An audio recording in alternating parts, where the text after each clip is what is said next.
Hey everyone, it's Stori here, and this is RP Weekly. So welcome to another episode 14 of RP Weekly. Thank you for your messages, comments, reblogs, everything. We're going to jump right into notable blogs with Unnatural Selections RPH. So this is a resource blog that only does critiques or blog rates or tips.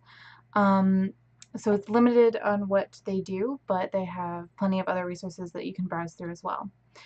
And next we have Tasks Weekly, and this is actually kind of like RP Weekly in a sense, where they have new themed tasks for their RPC every week. I believe every week. They so far have had GIFs, icons, screen caps, and I believe they just started their fourth task, which is graphics. Any blog can participate, not just RPHs. So next we have Taunt RPG, and this is an appless roleplay that is based off of the movie Nerve, the one with Emma Roberts and Dave Franco, I believe. I hope I got that right. I suck at movies. So Taunt is a webcast game, and players compete, and if they fail to complete a challenge, their personal information gets leaked on the internet. Of Sci-Fi Resources is next, and this has a plethora of resources available. They even have a master list of base claim resources that they've created both on this blog, but also in other ones that they've been on. I believe that they are also on Helpers of Indie, maybe? Don't quote me on that one, but they do have other resources available and affiliations also. And next we have the lovely icons, and obviously they have a ton of icons. I am slowly getting myself into indie role playing, learning on my own, and icons are kind of a necessary thing, I think. So seriously check them out if you're thinking of trying to find a face claim for indie RPing or just kind of need a fresh new batch of icons available. And next we have, I apologize if I butcher this, Tropia HQ. This is a roleplay that's set in college in Italy. There's the main plot, but they also, what they have that's different is they have a subplot page, and that's where all the characters that you want to apply as will be part of. I've never seen anything like this before, at least in my experience. I thought it was a really fresh and cool new idea. And next we have POC resourcing. Obviously, resources on POC. A couple things that I wanted to point out is they have a lookalike tag, which I think is really important. But most importantly, which I quite enjoyed, is they have a fuck your whitewashed aesthetics tag, which is very important to look at and think about and start putting out. I think the RPC needs to put out more POC aesthetics, actually. When you think about it, statistically, we don't have that many, and I think that we should change it. If I made aesthetics as an RPH, I would probably do it myself. So take a look at this blog. It's a really important one, I think, on my list. And next, I'm really excited to share this roleplay with you because I fell in love with it right upon looking at it. So it's called Thick as Thieves, and it's an original roleplay that is centered around 5 crime families in Europe. They have a master list of cons, which I thought was really cool that all thieves generally would know of. They have a map of where the headquarters for each family would be. They have information on those families and how they operate and who's in charge. And what I thought was very, very cool that really stood out to me is they have a page that's similar to house points in Harry Potter roleplays, but it's a bank. And so for activities that your character does or you as a role player do, you earn or spend money for your affiliations, which would probably be the families. So that was a really creative idea. I loved the bios that I saw. You can tell just how much effort and time that these admins put into this roleplay, and I think it's really important to notice. So next up, I decided to do something a little bit different because I like to evaluate how I do on RP Weekly, and I've noticed that most of what, at least notable blogs that I seem to find, happen to be group roleplays. And while I do provide, helpers of indie type notable blogs, I wanted to kind of expand deeper into the indie community. Mainly because I myself am starting to hesitantly jump into indie role playing. For me, it's really intimidating actually to do. I've never done it before, and I'm a socially awkward human being. So, so I decided that I would include some indie blogs each time from now on, and these ones that I'm going to list They were suggested to me or ones that I have been aware of as I've been browsing through.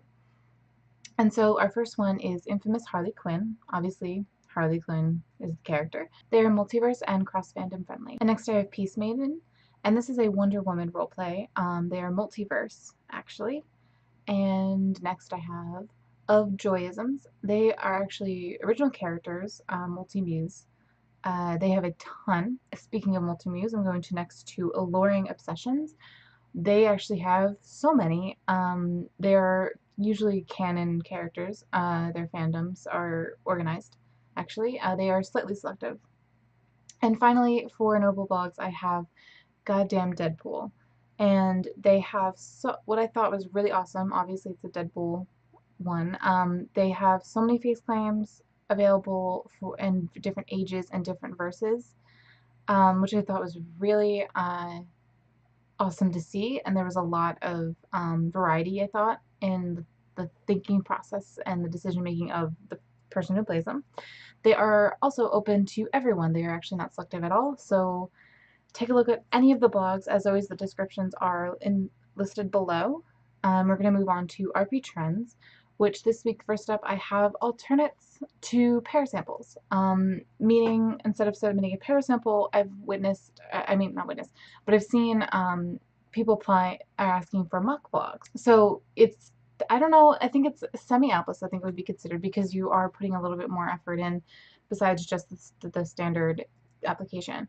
So these mock blogs, what you would do is you would make the blog for the character that you're applying for, and then you would showcase anything that comes to your mind, headcanons, graphics, self-paras, and I think I might start to try to implement this into my own roleplay, because I think as much as I like to know where people are with their writing, it also makes it a little more fun for both me and the person applying.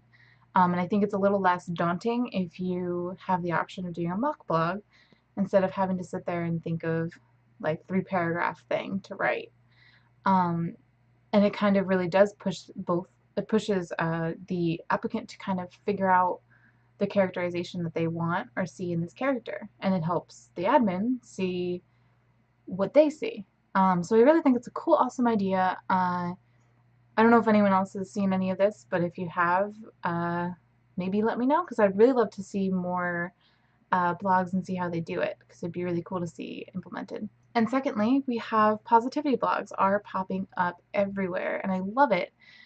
Granted, the circumstances in which it happened, which I will not comment further after this little section or discussion, I guess.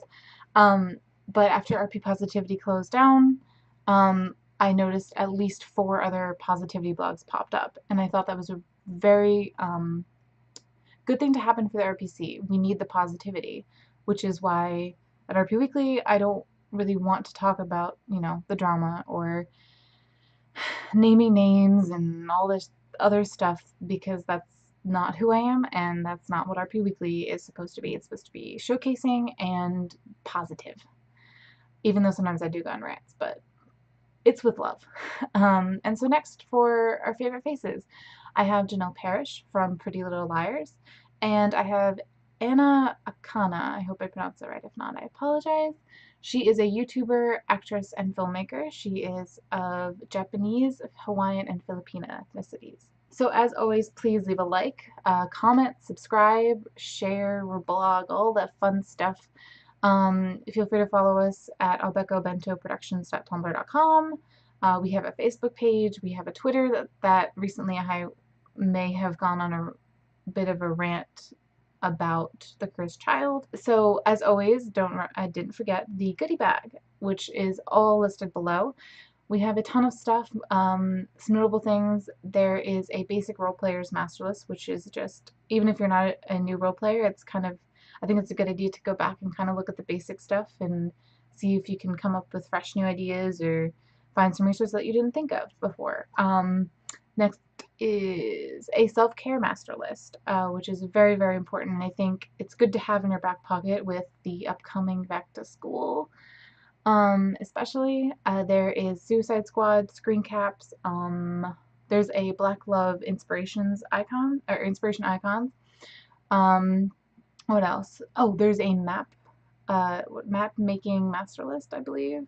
Try saying that 5 times fast. That one I thought was really cool because I've been wanting to create a map for my Drayton roleplay, but I've done it before and it's just a lot of work in terms of, and I've done it just for school roleplays. So trying to think of having to do one for a world is really daunting. And I plan on taking a look at this after I record this actually today at some point. Because I really want to see what I can do, what resources are out there for it. What else? There's a bunch of PSDs, a couple themes. There's a about page theme, which is inspired by a business card, so it's very sleek and simple, and I actually really, really want to find a reason to use it. There's a Font of Games pack also. That's all I'm going to list. I think everything else is below. Please like, subscribe, all that fun stuff. Thank you for any messages that we've been getting. We really appreciate it. All the likes and the follows and the subscribes. So have a good beginning of week, end of week, whatever time zone you're in. My name is Stori, and I will see you next week on RP Weekly.